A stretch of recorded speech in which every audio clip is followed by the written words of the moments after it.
नमस्कार बंधु माने आपण माननकु स्वागत मोर ही चैनल उड़िया शास्त्र को। बंधु माने आजिर एही भिडियोटी मिथुन राशि लोक माननक पई बहुत गुरुत्वपूर्ण अटे। एही भिडियो रे मिथुन राशि लोक माने जानिबा पई पाइबे जे 25, 26 एवं 27 तारीख एही तीन दिन अर्थात जहाँकि सोमवार, मंगलवार एवं बुधवार एही तीन दिन आपणक जीवन में केउं सबु बड़ परिवर्तन गुड़िक नेइकी आसुअछि। एहा सहित आउ मध्य एही वीडियो रे आपण जानिबा पई पाइबे जे केबे खुशी मिलिबो, केबे सावधान रहिबा दरकार एवं केउं दिन आपणकर भाग्य सबुठारु अधिक सहयोग करिवो ताहा विषय रे संपूर्ण विस्तार रूप रे। बंधु माने एही तीन दिन रे आपणकु केतेक लोक भूल बुझी पारंती मध्य, तेणु काहाकू आपण एही तीन दिन रे अधिक भरोसा करंतु नाही। विशेष करी रागी बा क्रोधी स्वभावर लोक एवं मिठा कथा कही पछरे क्षति करुथुबा लोकंक ठारु आपण दूरेईकी रुहंतु।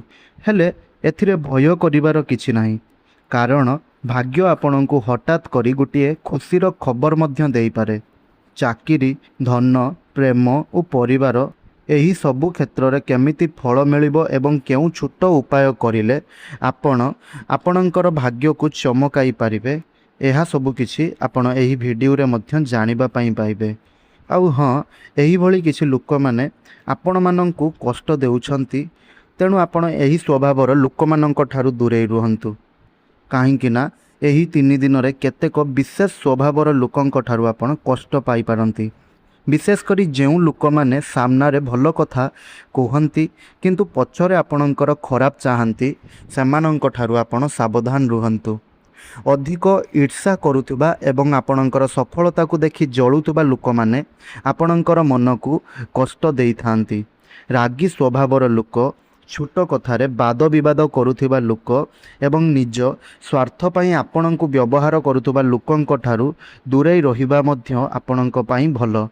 कार्य क्षेत्र रे केही आपणक काम रे अवरोध सृष्टि करि पारंती एवं परिवार रे मध्य केही आपणक कथा को भूल बुझी पारंती।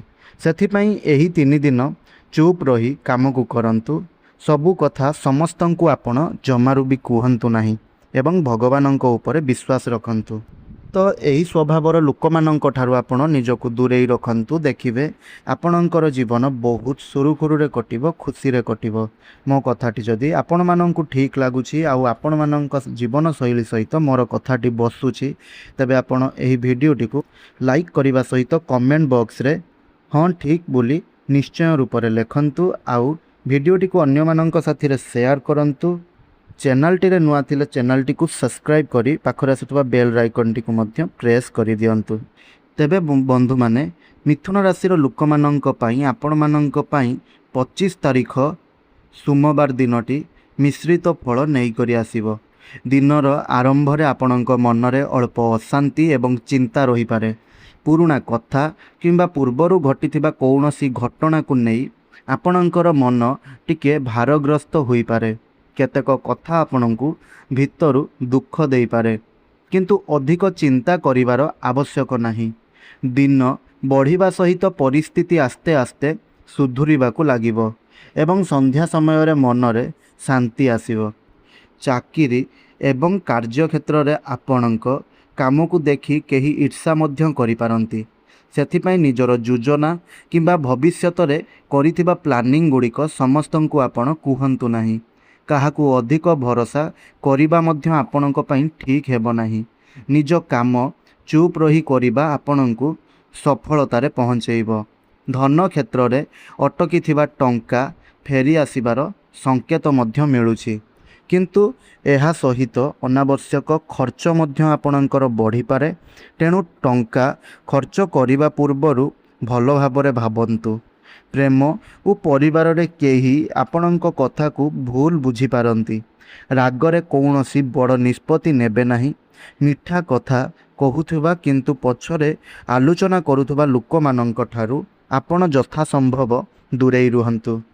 तेबे बंधु माने आपण एही दिन उपाय स्वरूप भगवान शिव शंकरंकु दूध अर्पण करंतु एवं ओम नमः शिवाय एही मंत्रर जप करंतु। एहा कले भाग्य आहुरी शक्तिशाली आपणकर हेबो।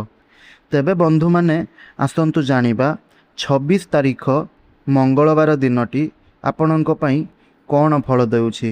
ତ ସବୁଠାରୁ ଏହି 3 ଦିନ ମଧ୍ୟରୁ ଆପଣଙ୍କୁ ଏହି ମଙ୍ଗଳବାର ଦିନଟି ଅଧିକ ଶୁଭ ଏବଂ ଭଲ ଫଳ ପ୍ରଦାନ କରୁଛି। ଆପଣଙ୍କ ପାଇଁ ଭାଗ୍ୟଶାଳୀ ରହୁଅଛି ଏହି ଦିନଟି। ଏହି ଦିନଟିରେ ଆପଣଙ୍କ ଉପରେ ଭଗବାନଙ୍କର ବିଶେଷ କୃପା ରହିବ ଏବଂ ଭାଗ୍ୟର ସମ୍ପୂର୍ଣ୍ଣ ସହଯୋଗ ମିଳିବ। ବହୁତ ଦିନ ଧରି ଅଟକି ରହିଥିବା କାମ ଆପଣଙ୍କର ଆଗକୁ ବଢ଼ିବା ପାଇଁ ଲାଗିବ। ଯେଉଁ କାମକୁ ନେଇ ଆପଣ ଚିନ୍ତାରେ ଥିଲେ ସେଥିରେ ଏବେ ସଫଳତାର ଆଲୋକ ଆପଣ ଦେଖିବେ। ଏହି ଦିନ ଆପଣଙ୍କୁ ହଠାତ୍ ଗୋଟିଏ ଖୁସିର ଖବର ମିଳିପାରେ। କେହି ଫୋନ୍ କଲ୍, ମେସେଜ୍ କିମ୍ବା ସାକ୍ଷାତକାର ମାଧ୍ୟମରେ ଏମିତି ଖବର ଆପଣଙ୍କୁ ଦେଇପାରନ୍ତି ଯାହା ଆପଣଙ୍କର ମନକୁ ଖୁସିରେ ଭରିଦେବ। ଚାକିରି କରୁଥିବା ଲୋକମାନେ ପ୍ରଶଂସା ପାଇପାରନ୍ତି, ବ୍ୟବସାୟୀମାନେ ଧନଲାଭ କରିପାରନ୍ତି ଏବଂ ଛାତ୍ରଛାତ୍ରୀମାନେ ପରୀକ୍ଷା କିମ୍ବା କ୍ୟାରିୟର ସମ୍ବନ୍ଧୀୟ ଭଲ ସଂକେତ ମଧ୍ୟ ପାଇପାରନ୍ତି। ପ୍ରେମ ଓ ସମ୍ପର୍କ କ୍ଷେତ୍ରରେ ମଧ୍ୟ ଏହି ଦିନଟି ବହୁତ ଭଲ ରହିବ। ପ୍ରେମ ସମ୍ପର୍କ ଆହୁରି ଆପଣଙ୍କର ମଜବୁତ ମଧ୍ୟ ହେବ ଏବଂ ପରିବାରରେ ଖୁସିର ପରିବେଶ ଦେଖାଯିବ। ଘରେ କେହି ଆପଣଙ୍କୁ ସହଯୋଗ କରିବେ ଏବଂ ମନରେ ଥିବା ଦୂରତା କମିଯିବ। କାର୍ଯ୍ୟକ୍ଷେତ୍ରରେ ନୂଆ ସୁଯୋଗ ଆପଣଙ୍କୁ ମିଳିପାରେ। ବଡ଼ ଲୋକ କିମ୍ବା ଅଧିକାରୀଙ୍କ ସହଯୋଗ ଆପଣଙ୍କୁ ଆଗକୁ ବଢ଼ିବାର ରାସ୍ତା ଦେଖାଇବ। ସ୍ୱାସ୍ଥ୍ୟ ମଧ୍ୟ ପୂର୍ବଠାରୁ ଭଲ ରହିବ ଏବଂ ମନରେ ସକାରାତ୍ମକ ଶକ୍ତି ଅନୁଭବ କରିବେ।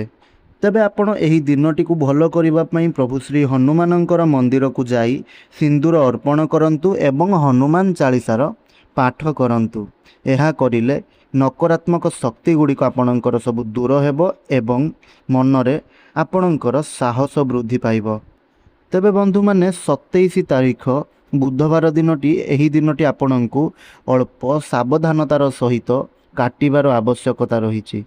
ଏହି ଦିନଟି ଛୋଟ ଛୋଟ କଥାକୁ ନେଇ ଆପଣଙ୍କର ମନ ଅଶାନ୍ତ ରହିପାରେ ଏବଂ ରାଗ ମଧ୍ୟ ଆପଣଙ୍କର ଅଧିକ ବଢ଼ିପାରେ। ସେଥିପାଇଁ ନିଜ କଥା ଏବଂ ନିଜର ରାଗ ଉପରେ ଆପଣ ନିୟନ୍ତ୍ରଣ ରଖିବା ବହୁତ ଆବଶ୍ୟକ ଅଟେ। ଯଦି ଆପଣ ଧୈର୍ଯ୍ୟ ରଖିବେ ତେବେ ବଡ଼ ସମସ୍ୟାରୁ ନିଜକୁ ଆପଣ ରକ୍ଷା କରିପାରିବେ। ଏହି ଦିନ ବିଶେଷ କରି ଧନ ଏବଂ ସମ୍ପର୍କ କ୍ଷେତ୍ରରେ ଅଳ୍ପ ସମସ୍ୟା ଦେଖାଯାଇପାରେ। ଅନାବଶ୍ୟକ ଖର୍ଚ୍ଚ ଆପଣଙ୍କର ବଢ଼ିପାରେ ଏବଂ କାହାକୁ ଟଙ୍କା ଧାର ଦେଲା ପରେ ଚିନ୍ତାର କାରଣ ମଧ୍ୟ ହୋଇପାରେ। ସେଥିପାଇଁ ଏହି ଦିନ ଧନ ଲେନଦେନରେ ସାବଧାନ ରୁହନ୍ତୁ। କାର୍ଯ୍ୟକ୍ଷେତ୍ରରେ କେହି ଆପଣଙ୍କୁ ଉତ୍ତେଜିତ କରିପାରନ୍ତି କିମ୍ବା ଆପଣଙ୍କ କାମରେ ତ୍ରୁଟି ଖୋଜିପାରନ୍ତି। ଯଦି ଆପଣ ରାଗରେ ଉତ୍ତର ଦେବେ ତେବେ ଛୋଟ କଥା ମଧ୍ୟ ବଡ଼ ବିବାଦର ରୂପ ନେଇପାରେ। ସେଥିପାଇଁ ଚୁପ୍ ରହି ନିଜ କାମ କରିବା ଆପଣଙ୍କ ପାଇଁ ସବୁଠାରୁ ଭଲ ହେବ। ଏହି ଦିନ ଆପଣ ରାଗୀ ସ୍ୱଭାବର, ଅହଙ୍କାରୀ ସ୍ୱଭାବର ଏବଂ ଅନ୍ୟମାନଙ୍କୁ ନିଚା ଦେଖାଉଥିବା ବା ନିଚା ଦେଖାଇବାକୁ ଚେଷ୍ଟା କରୁଥିବା ଲୋକମାନଙ୍କ ଠାରୁ ଆପଣ ଦୂରେଇ ରୁହନ୍ତୁ। ଏମିତି ଲୋକଙ୍କ ସହିତ ଅଧିକ କଥା ହେବା ଆପଣଙ୍କର ମନକୁ ଅଶାନ୍ତି ପ୍ରଦାନ କରିଥାଏ। ହେଲେ ବନ୍ଧୁମାନେ, ଭୟ କରିବାର ତ ସେମିତି କିଛି ନାହିଁ। ସନ୍ଧ୍ୟା ପରେ ଆପଣଙ୍କର ପରିସ୍ଥିତି ଧୀରେ ଧୀରେ ଭଲ ହେବାକୁ ଲାଗିବ ଏବଂ ମନରେ ଶାନ୍ତି ମଧ୍ୟ ଫେରିଆସିବ। ତେବେ ଏହି ଦିନଟି ଆପଣ ଭଲରେ କାଟିବା ପାଇଁ, ଟିକିଏ ଶୁଭ ଫଳ ପାଇବା ପାଇଁ ଏହି ଦିନରେ ଆପଣ ପ୍ରଭୁ ଶ୍ରୀ ଗଣେଶଙ୍କୁ 7ଟି ଦୁର୍ବ ଅର୍ପଣ କରନ୍ତୁ ଏବଂ ଗଣେଶ ମନ୍ଦିରକୁ ଯାଇ ଗୋଟିଏ ଦୀପ ପ୍ରଜ୍ୱଳନ କରି ଗଣେଶ ବନ୍ଦନା ପାଠ କରନ୍ତୁ। ଏହାଦ୍ୱାରା ଆପଣଙ୍କର ବୁଦ୍ଧି ବଢ଼ିବ ଏବଂ ଆପଣଙ୍କ ମନକୁ ଟିକିଏ ଶାନ୍ତି ପ୍ରାପ୍ତ ହେବ। ତେବେ ବନ୍ଧୁମାନେ, ମିଥୁନ ରାଶିର ଲୋକମାନେ, ଆପଣ ଏହି 3 ଦିନ ମଧ୍ୟରୁ କେଉଁ ଦିନଟି ଆପଣଙ୍କୁ ସାବଧାନ ରହିବା ପାଇଁ ପଡ଼ିବ ତାହା ତ ଆପଣ ଏହି ଭିଡ଼ିଓରେ ଜାଣିଲେ। ଏହା ସହିତ ଆମେ ଆପଣଙ୍କୁ କହିଲୁ କେଉଁ ସ୍ୱଭାବର ଲୋକମାନଙ୍କ ପାଇଁ ଆପଣ କଷ୍ଟ ପାଉଛନ୍ତି। ତେଣୁ ଆପଣ ଏହିଭଳି ସବୁ ସ୍ୱଭାବର ଲୋକମାନଙ୍କ ଠାରୁ ଦୂରେଇ ରୁହନ୍ତୁ। ଦେଖିବେ ଆପଣଙ୍କ ଜୀବନରେ ଅବଶ୍ୟ ରୂପରେ ଶାନ୍ତି ପୁନର୍ବାର ଫେରିଆସିବ। ତେବେ ବନ୍ଧୁମାନେ, ଏହା ମଧ୍ୟ ମନେ ରଖନ୍ତୁ, ଯଦି ଆପଣ ଧୈର୍ଯ୍ୟ ରଖିବେ ଏବଂ ଭଗବାନଙ୍କ ଉପରେ ବିଶ୍ୱାସ ରଖିବେ ତେବେ ବଡ଼ରୁ ବଡ଼ ସମସ୍ୟା ଗୁଡ଼ିକ ମଧ୍ୟ ଦୂର ହୋଇଯିବ। ତାହେଲେ ଯଦି ଆପଣଙ୍କର ମିଥୁନ ରାଶି ଅଟେ ତେବେ ଆମେ ଯେଉଁ କଥା ଗୁଡ଼ିକ କହିଲୁ ଯଦି ଆପଣଙ୍କୁ ସତ ବୋଲି ଲାଗୁଛି କିମ୍ବା ମିଛ ଲାଗୁଛି, ଯାହା ବି ଆପଣଙ୍କୁ ଲାଗୁଛି ଆପଣଙ୍କର ମତ निश्चय रूप से कमेंट बॉक्स रे आमको जणांतु। आ जदि आपंक सत बोली लगुच कि आमर किसी भी कथा आपणकर जीवन शैली सहित मैच खाऊँगी ताहेले आपण आमको अवश्य रूप से हाँ ठीक बोली अवश्य रूप से जणांतु। आउ तले कमेंट बॉक्स रे जय बजरंग बली अवश्य रूप से लिखि दिंतु। यह सहित भिडटी को अन्य मिथुन राशि लोक मानक सहित शेयर करंतु। आउ चैनल टी नुआ थिले चैनल टी को सब्सक्राइब करी पाखरे आसुथिबा बेल आइकन टी को प्रेस कर दिंतु। जहा फल रे आमे जेउ वीडियो अपलोड करिवु सेही वीडियो को आपण सर्वप्रथमे पाई परिबे। धन्यवाद।